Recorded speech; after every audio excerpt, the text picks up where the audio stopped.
All right. Welcome, everybody, to another episode of Hot Seat Automotive Podcast. Your buddy CJ here, talking about all things automotive industry, car guy stuff, gearhead stuff, cars. This is the place to be on a Saturday night for all the things the car guys love talking about. We talk about cars, cool cars, fast cars, muscle cars, exotic cars, classic cars, modern cars.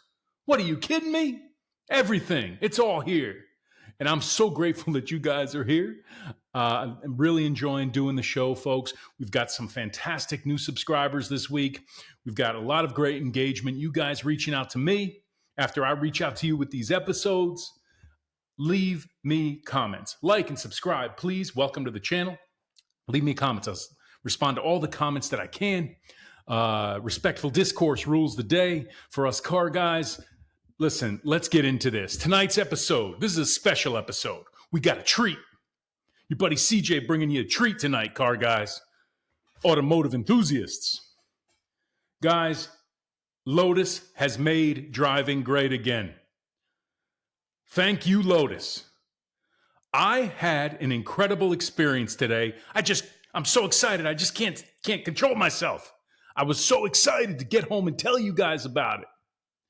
I drove the Lotus Emira today. Are you kidding me? What a car. I'm a believer. I am a believer, guys. Let's look at this. You know, on this channel, on Hot Seat Automotive Podcast, we look at these things together. And here we have the Lotus Emira. What are we talking about? What are we talking about here with this car? Made in the UK by Lotus. This comes to us from England, folks, all the way across the pond to the U.S., to gearheads here. And I got to tell you, this is a cool car. Who played Super Mario Kart back in the day? Leave me comments. Who played Super Mario Kart? Because I got to tell you something. Real talk. This car is like driving a Super Mario Kart. This car is like a race car for the road.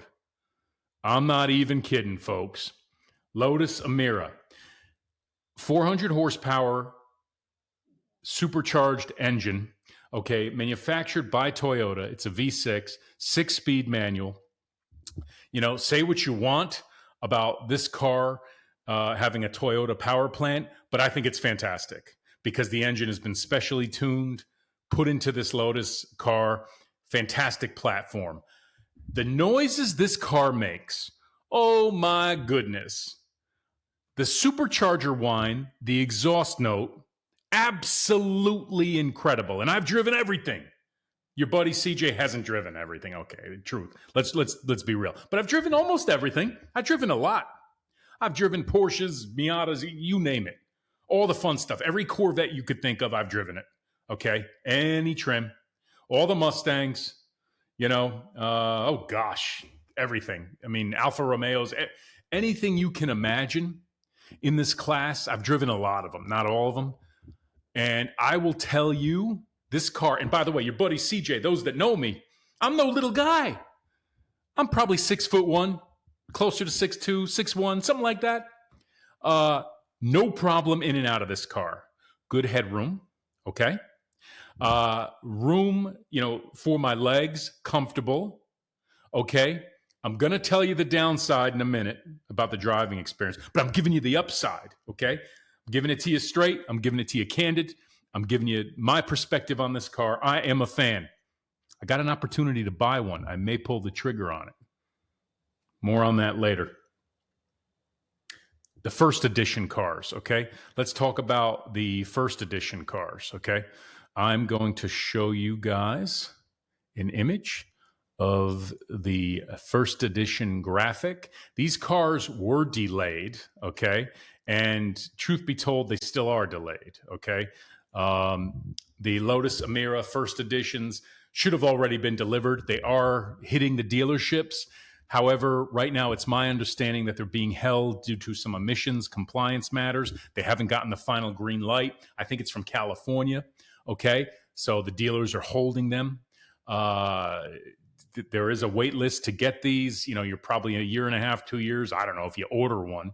Okay, The first edition cars have some unique colors, some trim packages. This is a photo of the badge.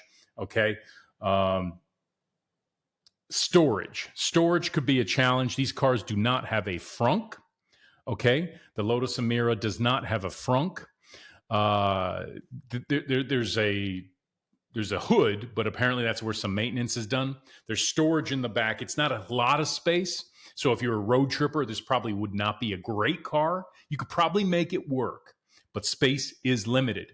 And if we had to compare this to like a Porsche Cayman or, a Boxster, it probably sits in that same class. I was thinking about that. I've owned a Cayman. I've driven Boxsters and Caymans. I've driven and owned 911s. Similar but different. This car put a smile on my face. I was chuckling driving this car. Your buddy CJ was chuckling, giggling. It felt like a darn video game. It felt like a go-kart. I don't know how. This car was so much fun. Oh my gosh. Have I said that? Can you tell? Let me put something else up here on screen, guys, because on this channel, we love looking at these things together. So what are we looking at here? Here is something that's going to be super important. I said it before. Thank you, Lotus, for making driving fun again. Look at this. 6-speed manual transmission. How cool is that? This is the Lotus Emira. Okay, this is the one that I had the opportunity to drive. The 6-speed, to say it felt notchy, that's just my perspective. Listen, you guys leave comments if you disagree. It felt very mechanical, and that's a good thing. You want a car with feedback. Some enthusiasts love that. I like that too. I mean, it wasn't a bad thing. It's noticeable. This car feels like a car of old. So if you're into that, you want a very, heavy feedback car, as much as you're going to get from a 2024 vehicle, the Lotus Emira might be for you. Like, guys, I'm not kidding you. And what do you think? If you've driven one, or if you're familiar with Lotus versus the Porsche, leave me your comments. I'd love to hear what you think. I thought it was very cool. The interior, these interiors are better than any other Lotus I've been in. I am not a Lotus expert. Your buddy CJ will be the first to admit it. And full transparency, I'm a car guy, but I don't know a heck of a lot about the Lotuses. I've never owned one. I'm thinking about it. I might get one after today. And I'm not even kidding. Okay, so let's go back and look at this, right? This car, you have to compare it to a Porsche Cayman, okay, or a Porsche Boxster. You have to, right?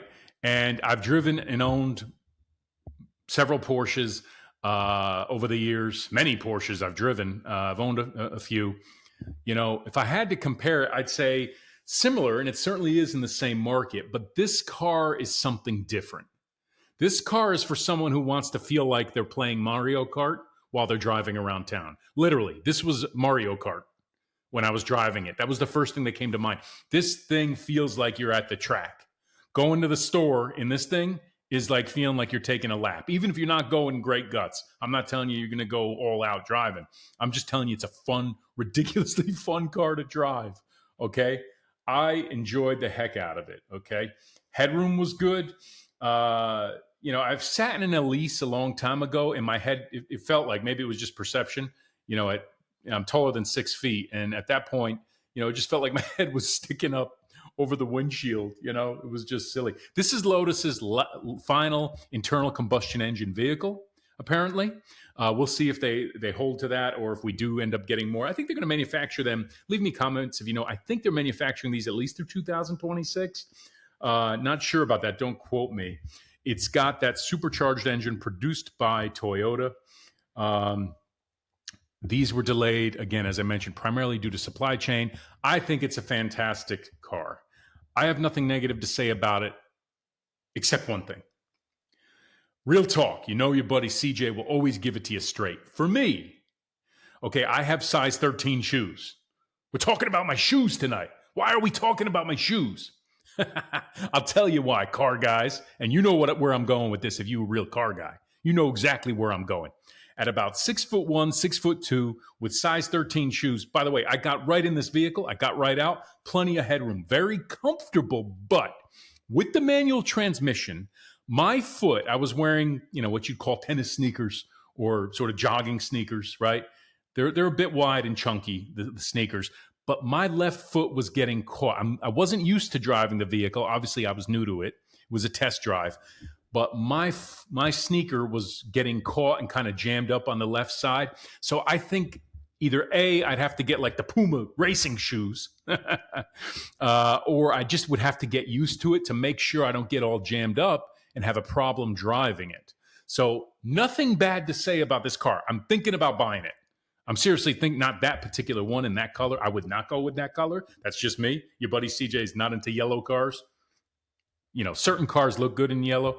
I think this looks good in yellow, but I would not buy this car in yellow personally. I have other colors that I'm much more interested in. I may buy one of these. My only concern is the room for my size 13s. So that's a little bit about my experience, guys, with the Lotus Emira. I wanted to go on here and tell you a little bit about it. Hot Seat Automotive Media Podcast. Guys, give me a like, give me a subscribe, leave me your comments. What do you think about the Emira? I think Lotus has made driving fun again. It's a Super Mario Kart race car for the streets that you can enjoy with a little trunk, no frunk. About as much fun as you can have on four wheels, zipping around with that manual transmission. If you're into it. Are you kidding me? Guys, I'm going to sign off for now on this episode. Looking forward to seeing your comments, and we'll see you on the next one. Peace.